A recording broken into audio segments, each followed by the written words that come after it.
Excel XIRR function. This function calculates the internal rate of return for a schedule of cash flows occurring at irregular intervals. It is essential when your investments or payments don't follow a regular pattern. The syntax is XIRR, with parameters, values, dates, and an optional guess. There are three arguments: values, a series of cash flows that must include at least one positive and one negative value; dates, the dates corresponding to each cash flow; and guess, an optional initial estimate for the rate, which defaults to 0.1 or 10%.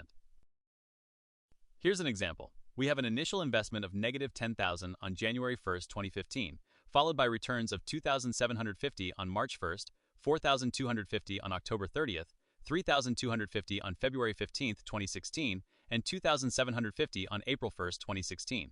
The formula is XIRR of A3 through A7, B3 through B7, with a guess of 0.1.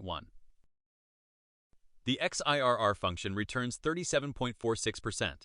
This is the annualized internal rate of return, accounting for the exact dates of each cash flow rather than assuming equal spacing between them. Watch out for common errors. A value error occurs when any date is not a valid date.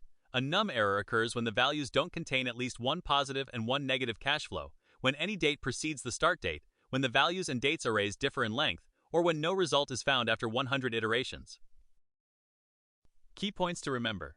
XIRR handles cash flows at irregular intervals, unlike IRR, which assumes equal spacing. You must include at least one positive and one negative cash flow, and the first date is the start of the schedule. Related functions include XNPV for net present value with irregular flows, and IRR for regular interval internal rate of return. Thanks for watching. If you found this tutorial helpful, don't forget to like and subscribe for more Excel tips and tricks. See you in the next one.